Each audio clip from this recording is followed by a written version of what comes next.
오늘은 초대교회의 라이프 스타일이라는 제목을 가지고 맥주 감사절 말씀을 함께 나누도록 하겠습니다. 한 해의 절반이 벌써 이렇게 훅 지나갔는데요. 참 빠르게 지나간 것 같다라는 생각을 해보게 됩니다. 시간이 이렇게 빠르게 지나갔다라는 것은 우리가 하나님의 은혜 가운데 달려왔다라는 것을 의미하기도 하는데요. 이번 상반기를 지켜주신 하나님께 감사할 수 있는 맥주 감사절이 되었으면 참 좋겠습니다. 여러분에게는 감동과 감사가 좀 있었는지 모르겠습니다. 저에게 있어서 6월은 약간의 긴장도 되지만 감사와 감동이 있는 시간이었습니다. 6월 중순 총회 GMS 동남아 이슬람 선교회 대회를 하면서 하나님이 제 마음속에 감동을 주셨습니다. 마음을 주셨습니다. 선교에 필요한 것들은 하나님의 사람들을 통해서 채워주신다라는 감동과 마음이었습니다. 우리 지난 주일까지 우리 단기 선교팀에 필요한 재정들을 모으게 됐는데 어떻게 됐을까요? 하나님이 넉넉히 채워주신 줄을 믿습니다. 하나님이 넉넉히 채워주셨더라고요. 속으로 안 채워지면 어떡하나 그런 마음이 좀 있었는데 하나님이 차고 넘치게 채워주셨습니다. 하나님 제게 주셨던 마음처럼 이 자리에 있는 우리들을 통해서 하나님께서 채워주신 것 너무너무 감사하다는 생각이 들고요. 또 동남아 이슬람 선교대회 같은 이런 선교들을 잘 섬긴 것에 대한 하나님의 선물이 우리 교회에 주어진 것이 아닌가 그런 생각도 해보게 되면서 저는 지난주 참 마음에 감사와 감동이 있었습니다.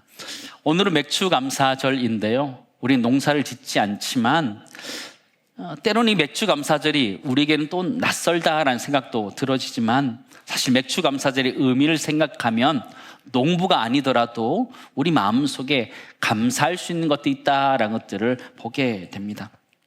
구약에서 이 맥주 감사절은 77절이다 이렇게 부르기도 하는데요. 첫 곡식의 열매를 하나님 앞에 드리는 절기입니다. 이스라엘 백성들은 시내산에서 하나님의 말씀을 받고 율법을 받는 날이기도 했는데요. 곡식의 첫 열매를 받는 날에 하나님은 우리들에게 하나님의 말씀을 우리에게 주셨던 것이죠. 신약시대로 와서 이 맥주 감사절 77절은 오순절 강림 사건이 그때 일어나게 됩니다. 구약시대에는 시내산에서 하나님의 말씀, 율법이 그들에게 주어졌다면 신약시대에는 오순절 성령이 그들에게 주어졌던 것을 보게 되죠.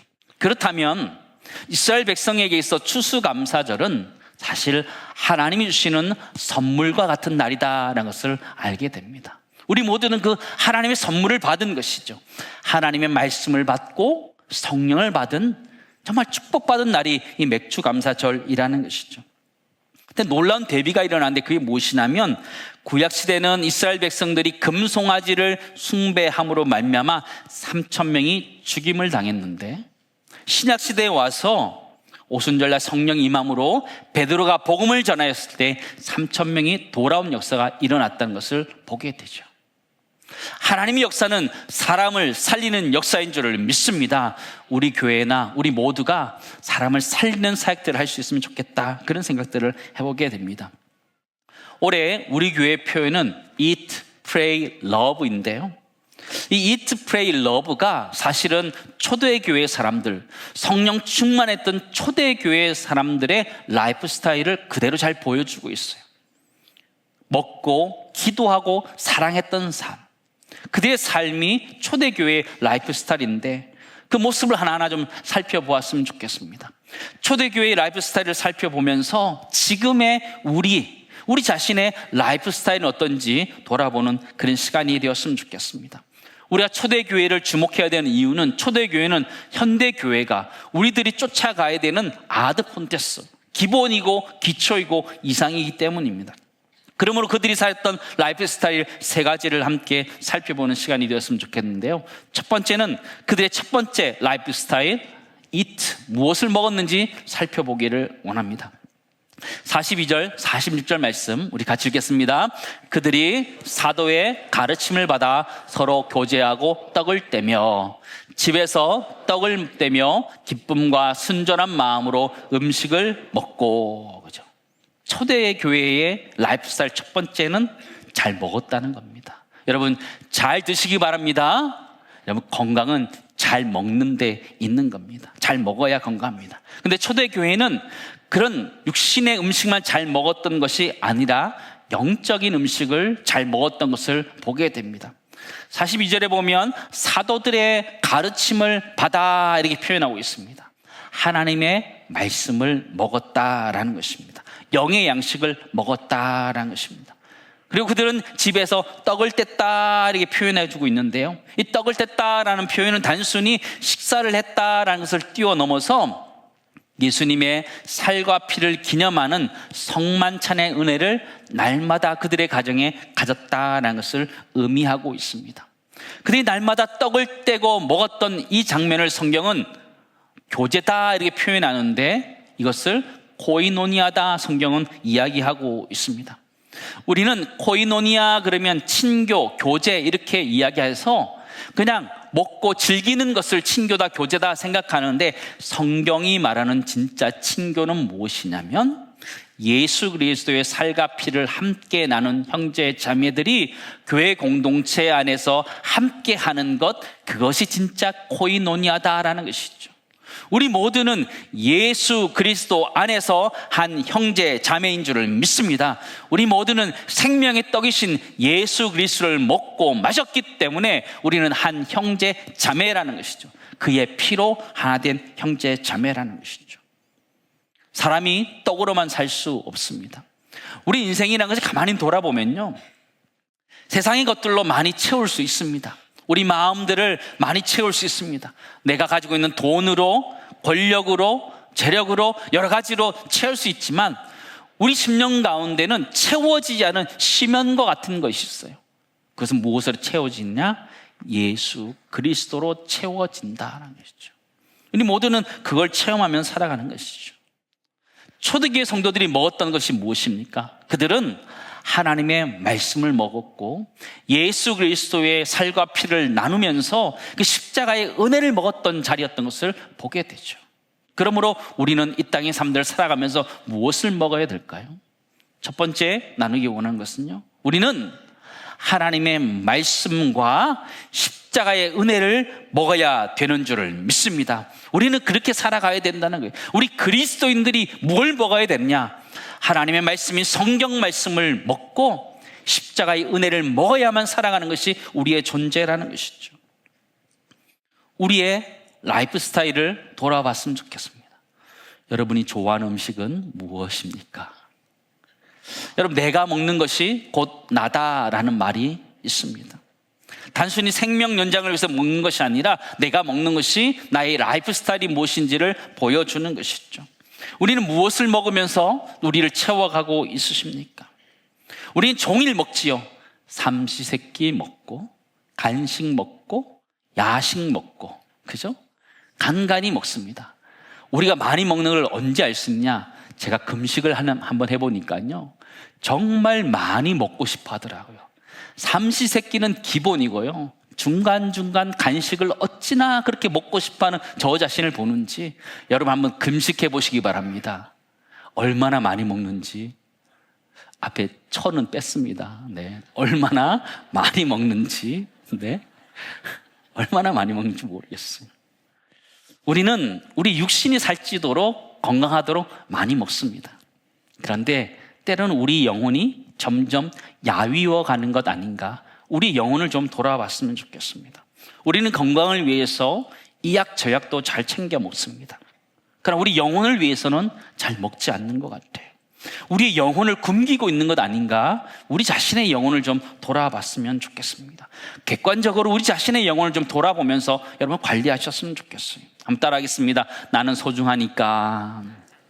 우리는 소중해요. 우리는 소중해요. 우리는 하나님의 성전이기 때문에, 주의 영이 거하시는 성전이기 때문에 우리는 소중해요. 육신도 잘 먹어야 되지만 우리의 영혼도 잘 먹어야 된다는 걸 기억하면서 여러분 하나님의 말씀을 꼬박꼬박 잘 드시기 바랍니다. 여러분 7월이 되었습니다. 나가실 때 날마다 주께로 구입하셔서 방학 때 여러분 잘 꼭꼭 씹어서 잘 드시기 바랍니다. 그게 우리 영혼의 건강이 된다는 걸 기억하시고, 또 돌아가셔서 이번 주에 또 돌아보면서 주일 말씀들을 다시 유튜브를 통해서 들으시면서 그 말씀을 꼭꼭 씹어서 먹으면서 우리 모두가 강건할 수 있기를 주님을 축원합니다. 두 번째, 초대교회 라이프 스타일, 기도의 라이프 스타일을 좀 살펴보기 원하는데요. 42절 말씀 보실까요? 같이 읽겠습니다. 그들이 사도의 가르침을 받아 서로 교제하고 떡을 떼며 오로지 기도하기를 힘쓰니라. 그죠? 그들은 떡을 떼며 육신의 음식도 나누고 하나님의 말씀도 나누었지만 성경에 보시면 모일 때마다 기도하기를 힘썼다 이렇게 표현한 거예요. 기도는 힘써야 되는 것 같다라는 생각을 참 많이 하게 됩니다. 우리 육신의 호흡은 그냥 가만히 있어도 호흡이 되는데 이 영혼의 호흡인 기도는 그냥 가만히 있으면 잘 안 돼요. 애써야 되고 힘써야 되는 것을 보게 되는데요. 여기에 힘쓰다라는 단어는요, 끈질기게 매달리다 이런 뜻을 가지고 있어요. 한 자리를 떠나지 않고 붙어 있다 이런 뜻을 가지고 있어요. 야곱이 야복 강가에서 천수와 씨름하듯이 붙들고 있는 거예요.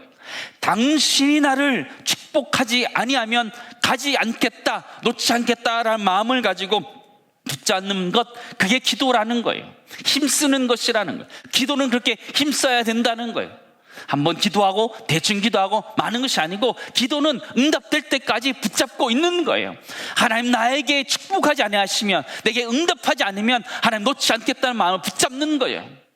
붙잡을 때 하나님이 응답해 주시든지 나를 변화시켜 주시든지 하나님이 우리에게 응답해 주시는 줄을 믿습니다. 그게 기도의 응답이라는 것이죠. 응답이 올 때까지 붙들고 있는 거예요. 우리가 왜 기도해야 되죠? 우리 인생의 문제는 내 뜻대로, 내 마음대로, 내 능력으로 해결할 수 없는 것이 너무나 많아요. 기도는 나의 무능력, 내 능력이 없음을 고백하는 거예요. 그리고 하나님의 은혜를 구하는 거예요. 하나님 앞에 기도하는 거예요. 여러분, 초대교회를 한번 생각해 보시기 바랍니다.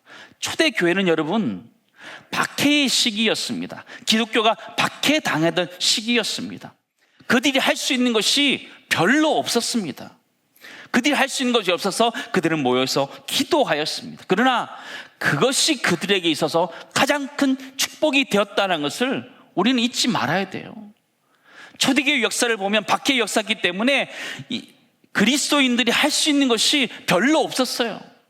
그러나 그들이 모여서 함께 떡을 떼고 기도하였을 때에 하나님이 그 초대교회의 아름다운 역사를 이루어 주신 줄을 믿습니다. 그렇다면 우리 현대교회가 이 시대를 살아가는 우리들이 회복해야 되는 것이 있다면 다시 기도의 자리로 돌아와야 된다는 거예요.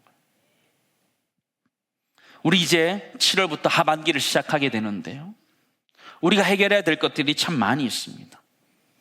자녀들의 입시의 문제들도 있고, 건강의 문제들도 있고, 재정의 문제들고, 관계 문제들도 있지요. 때로는 그런 무게들이 우리를 굉장히 짓누르게 할 때가 있습니다. 근데 하나님은 그 문제를 가지고 주님 앞으로 나오라 말씀하시는 거예요. 기도의 자리로 나오라 말씀하시는 거예요. 야복강가로 나오라 말씀하시는 거예요. 그리고 나를 붙들라 말씀하시는 거예요. 그리고 붙들고 힘써서 기도하는 거예요. 하나님 앞에 의탁하고 기도하는 거죠. 하나님 앞에 붙들려 기도하면서 하나님 주신 응답이 우리 가운데 있기를 간절히 소망합니다. 우리 지난주 금요일 우리 교회는 밤샘 기도회를 가졌습니다. 여러분 어떠셨어요?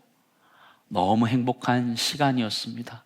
우리가 이렇게 기도했었던가, 우리가 예전에 또 이렇게 기도했었지라는 그런 마음을 가지고 밤샘 기도회를 진행했었는데요, 참 성령이 충만한 시간이었고 은혜가 충만한 시간이 되었습니다.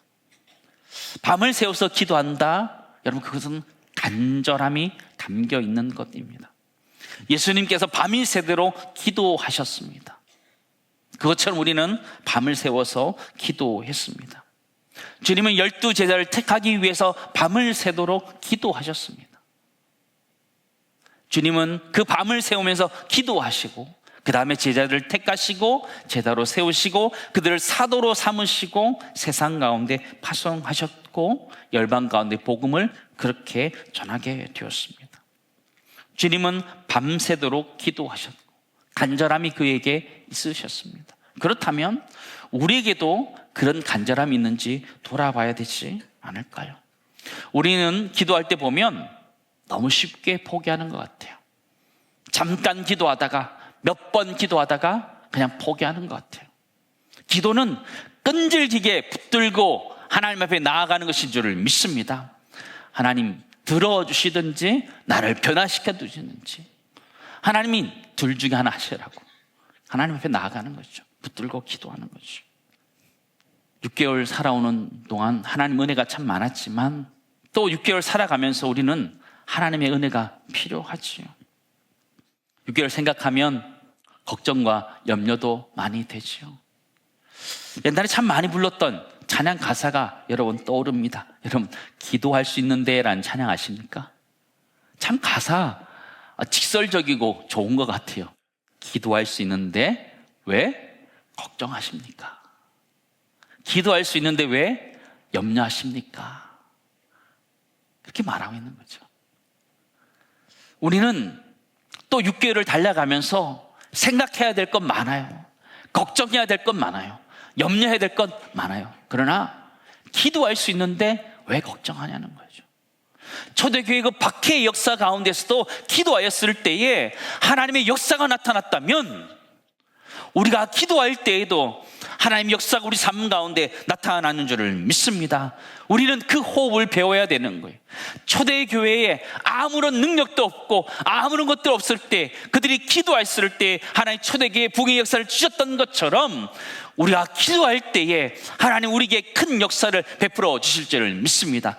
우리가 그렇게 기도해야 된다는 것이죠. 두 번째 정리하기 원하는 것은요, 우리 자신의 힘을 빼는 거예요. 여러분 기도는 우리 자신의 힘을 빼는 거예요. 내가 할 수 있다? 아니요. 내려놓고 하나님 앞에 나오는 것이요. 하나님의 능력을 구하고 하나님의 호흡을 구하는 것이 기도라는 것을 우리는 보게 되죠. 우리의 기도의 습관들을 돌아보았으면 좋겠습니다. 우리 문제 앞에 우리는 어떻게 하고 있는지 우리 자신의 모습을 돌아보았으면 좋겠어요. 여러분 문제가 생기면 어떻게 합니까? 문제가 생기면 어떻게 해요? 우리도 다 지성과 그죠? 영성도 있기 때문에 내 머리로 다 판단합니다. 경험도 있기 때문에 다 합니다. 그리고 기도는 언제 해요? 맨 마지막에, 그죠? 맨 마지막에 다 해본 다음에 안 되면 그때 기도하지요. 그게 아니라는 거예요. 초대교회는 안 되면 기도했던 것이 아니고 처음부터 기도했다라는 것이죠. 자, 성도 여러분, 기도는 마지막이 되어서는 안 되고 기도는 출발점이 되어야 된다는 것들을 우리 모두 잊지 않았으면 좋겠습니다. 우리 삶의 출발점이 기도이어야 된다는 것이죠. 우리 하루의 시작이 기도여야 된다는 것이죠. 하루의 마지막도 기도여야 되지만 사실 하루의 시작도 기도여야 된다는 걸 기억하며 우리 삶에 문제가 있을 때에 사람을 먼저 찾고 방법을 먼저 찾고 여러 가지를 찾기 이전에 먼저 하나님 앞에 나와서 기도하는 은혜가 우리 모두에 있기를 간절히 소망합니다. 기도가 우리의 호흡이라는 걸 기억하며 우리 모두 그렇게 쉼 호흡을 크게 할 수 있는 은혜가 우리 가운데 있기를 간절히 소망합니다. 마지막 세 번째, 초대교회의 사랑했던 라이프 스타일을 함께 살펴보기를 원합니다. 44절, 45절 말씀 함께 했습니다. 믿는 사람이 다 함께 있어 모든 물건을 서로 통용하고 또 재산과 소유를 팔아 각 사람의 필요를 따라 나눠주며. 그죠? 초대교회 사람들은 먹었던 사람이야. 하나님의 말씀도 먹고 주님의 살과 피를 먹었던 사람이야. 그들은 또한 열심히 기도하였던 사람이었는데 그들이 먹고 기도하는 것을 끝나지 않고 그들의 있는 것들을 함께 나누어 주었던 사람이라는 것을 성경은 이야기해 주고 있어요. 모든 물건을 서로 통용하고 또 재산과 소유를 팔아 각 사람의 필요를 따라 나누어 줄 수 있는 공동체였다 말하는 거예요. 구약의 한 구절이 떠오르게 되는데요. 레위기 23장 22절 말씀 보실까요? 너희 땅의 곡물을 벨 때에 밭 모퉁이까지 다 베지 말며. 그렇게 말하는 거예요. 여러분 밭 모퉁이 베어야 돼요? 말아야 돼요? 추수하려면 거기까지 다 해야 되잖아요. 근데 하지 말라는 거예요. 떨어진 것을 줍지 말고 그것을 가난한 자와 거류민을 위하여 남겨두라. 나는 너희의 하나님 여호와니라 말씀하십니다. 하나님은 추수할 때 밥 모퉁이까지 다 베지 말라라는 거죠. 그리고 떨어진 이사 줍지 말라, 그거 남겨두라 말씀하시는 거예요. 어려운 이웃들을 위해서 남겨두라라고 말하고 있다라는 것이죠. 남겨두는데 여러분, 명령에 한 가지 조건이 없습니다. 추수가 다 끝난 다음에 남겨두라 이렇게 하지 않아요. 다 한 다음에 그걸 남겨두라 말하지 않고 하면서 남겨두라라고 말하는 거예요. 거두는 그 순간에 남겨두라라고 말하는 것이죠. 그래서 나눔이란 것이 무엇이냐? 풍요한 결과가 아니라 추수의 한 부분이 나눔이다라는 것을 우리가 알 필요가 있어요. 무슨 뜻이냐? 하나님에게 있어서 참된 감사라는 것은 무엇이냐? 반드시 이웃을 향한 나눔으로 완성이 되어져 간다라는 것이죠. 진정한 감사가 무엇이냐? 진정한 추수가 무엇이냐? 이웃을 위한 나눔으로 갈 때 그것이 진정한 나눔이고 추수의 완성이다라고 말하는 것이죠. 사랑하는 성도 여러분, 받은 은혜라는 것은 우리 안에 있으면 고이게 되고 썩게 됩니다. 그러나 그 은혜는 흘러갈 때 세상을 아름답게 만드는 것이죠. 초대교회 성도들은 하나님 말씀을 먹었습니다. 그들 하나님 앞에 간절하게 기도하였고 그들이 받은 사랑들을 이웃들에게 나눠줬던 것을 우리는 보게 되죠. 사랑하는 성도 여러분, 여러분에게 있어서 반 모퉁이는 무엇입니까? 그리고 어디에 있고 누구를 위해서 사용하고 계십니까? 우리 인생을 살아가면서 내 인생의 밥 모퉁이까지 다 베어서 나를 위해서만 살아가고 있는 것을 보게 되죠. 그게 아니라는 거예요. 우리의 생각을 좀 전환해야 됩니다. 우리의 라이프 스타일을 바꿔야 된다는 것이죠. 내가 가지고 있는 것이 있다면 그 가운데 밥 모퉁이는 항상 어려운 이웃들을 위해서 남겨두어야 되는 것, 그것이 진정한 추수의 의미단을 기억하며 우리가 맥주 감사절을 맞이하면서 우리가 어려운 이웃들을 위해서 우리의 것들을 나눌 수 있는 은혜가 있기를 간절히 소망합니다. 세 번째 정리하기 원하는 것은요, 은혜는 우리 자신을 넘어서 어디로 가야 된다고요? 이웃에게로 흘러가야 된다라는 것을 우리 모두가 잊지 않기를 간절히 소망합니다. 사랑하는 성도 여러분, 은혜는 흘러가는 것입니다. 처음 설교를 시작하면서 이야기 드렸던 것처럼 우리는 3주간 우리 단기 선교를 위해서 헌금을 드렸습니다. 그 헌금이 적지 않은 금액이었습니다. 그래서 제가 청년부 교육자에게 이렇게 얘기했습니다. 하나님 주시는 만큼만 하자 그랬습니다. 하나님 적게 주시면 적게 하자 그랬습니다. 하나님이 넘치도록 주셨습니다.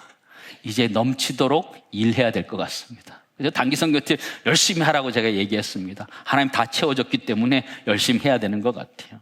근데 사실 그것을 우리에게 허락해 주셨고 우리가 하게 하셨잖아요. 여러분의 간증을 좀 들었는데 똑같은 반응이었습니다. 그게 무엇이냐면 하나님이 그런 마음을 주셨대요. 조금 더 하자, 이런 마음을 주셨대요. 저에게도 똑같은 마음을 주셨거든요. 하나님이 이 선교를 위해서 이렇게 도네이션을 해야 되는데 하나님이 조금 더 하자, 이런 마음을 주셨어요. 여러 사람에게 그런 마음을 주시면서 하게 하셔서 채워가셨는데 저는 그게 초대교회의 모습이다라는 생각을 하게 됩니다. 우리가 넉넉해서 단기 선교팀들을 위해서 도네이션 하는 것 아니잖아요. 그러나 형편에 따라서 기도하면서 하나님 주신 감동을 따라서 그들의 필요를 따라서 드렸는데 하나님이 채워주셨고 우리를 사용해 주셨던 것이죠. 사랑하는 성도 여러분, 하나님 앞에 귀하게 쓰임받는 것 하나님의 은혜인 줄 믿습니다. 하나님의 은혜가 우리에게 있었던 것이죠. 은혜는 그렇게 흘러가면서 복음을 전하게 하고 은혜로 흘러가게 하는 것이죠. 우리가 감동으로 하나님께 드렸던 예물이 열방에 있는 어려운 이웃들, 또 믿지 않는 다른 세계에 있는 영혼들에게 복음을 전하는 데 쓰여진다면 그만큼 아름다운 것은 없을 것입니다. 사랑하는 성도 여러분, 함께 그 초대교회의 역사에 동참해 주셔서 감사하고 그 은혜는 계속해서 흘러가게 될 줄을 믿습니다. 사랑하는 성도 여러분, 하나님께 드려야 되는 첫 번째 열매는 무엇일까요? 그거는 저는 우리 자신이라 생각되어집니다. 하나님께 드리는 것은 우리가 드리는 맥주 감사절 헌금이기 이전에 우리 자신이 하나님 앞에 드리는 첫 번째 예물이 되었으면 좋겠어요. 첫 번째 곡식이 되었으면 좋겠어요. 하나님 앞에 우선적으로 드리는 예물이 우리 자신이 되었으면 좋겠어요. 때로는 너무 어려워서 하나님 앞에 드릴 예물이 없다면 우리 자신을 하나님 앞에 드립시다. 하나님 넉넉하지 않아 하나님 앞에 드리는 것 어렵습니다. 그러나 하나님 나 자신을 하나님 앞에 곡식처럼 올려드립니다. 지금 나를 받아달라고, 그리고 날 써달라고 기도하면서 하나님 앞에 있어서 맥주 감사절이 우리 자신을 하나님 앞에 다시 한번 헌신하는 시간이 되어서 진정한 감사가 우리 삶을 통해서 흘러갈 수 있기를 주님으로 축원합니다. 초대교회는요, 생명의 말씀을 먹고 언제나 깨어서 기도하였고 내게 준 축복을 이웃과 나누는 사랑을 실천하는 삶을 살았다는 걸 기억하며 우리 모두 그 삶을 살았으면 좋겠습니다. 초대교회의 라이프 스타일 어렵지 않습니다. Eat, pray, love라는 것이죠. 우리 모두가 생명의 말씀을 먹고 언제나 깨어서 기도하고 주신 축복을 이웃과 나누는 삶으로 말미암아 47절에 있는 것처럼 주께서 구원받는 사람을 날마다 더하게 하시는 축복의 은혜가 우리 모두의 있기를 간절히 소망합니다.